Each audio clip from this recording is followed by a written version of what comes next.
rush of blood to her head. Before letting herself out, she threw a loving glance at the incubator.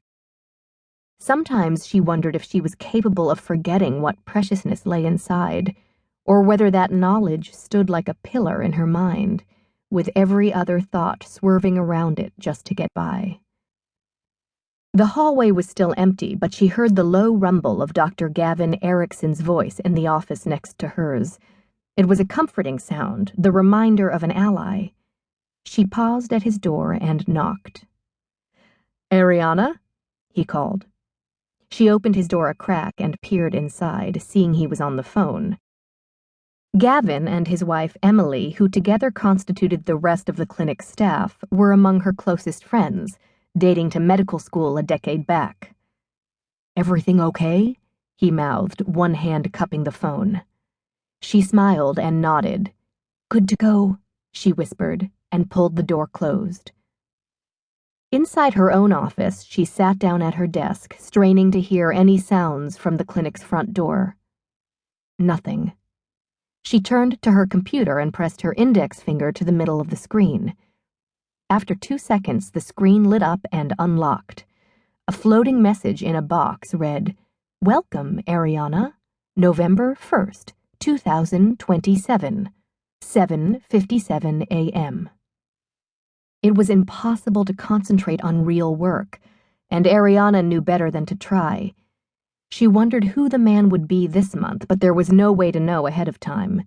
She looked up at her wall, which was covered with pictures of newborns swathed in blue and pink, next to a bulletin board of cards from grateful parents. In the middle of all the pictures hung a flat screen that streamed live video of the entrance to her clinic. Now it showed an empty sidewalk, occasionally a passerby, and a tree-lined street littered with yellow leaves. For a few tense minutes, she watched. And then, just as she turned back to her computer, she heard it. The creak of the front door. She felt her body stiffen. Neon red light burst from the screen on the wall, followed by an ear-splitting whistle. She swiveled fast to face the screen. Between flashes of red, she could make out a man in a suit. Shielding her eyes, she grabbed a remote from her desk drawer. As she clicked off the alarm, the high-pitched whistle faded, leaving a ringing in her ears. She stared at the screen, which preserved a snapshot of the intruder.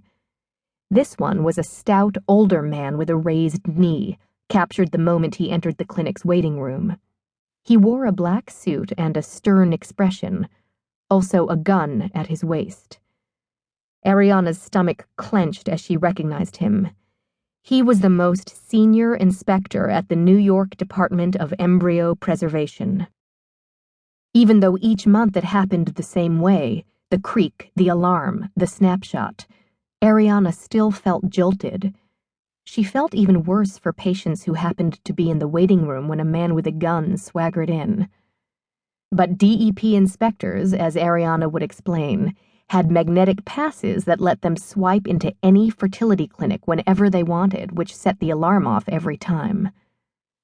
With a sigh, Arianna walked to the waiting room to greet the man.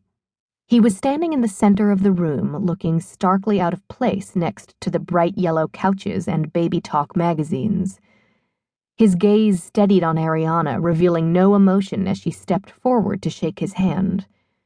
Pinned to the lapel of his suit was a thin gold cross. She forced a cheerful smile. "Good morning, Inspector Banks." He shook her hand firmly, saying nothing. The man was a professional judger, she thought, too shrewd to show his contempt. So they had one thing in common. "Follow me," she said, turning on her heel back to the hallway. In the narrow corridor, they walked uncomfortably close to each other. His breathing was slightly strained, as if the bulk of his extra weight sat on his lungs. She slowed down so as not to outpace him, keeping her arms crossed over her chest. They passed the 5 examining rooms that made up her modest clinic, along with the 3 offices that belonged to her, Dr. Erickson, and Emily, the clinic's embryologist and nurse. At the end of the hallway, they stopped at the locked white door. Banks still hadn't said a word.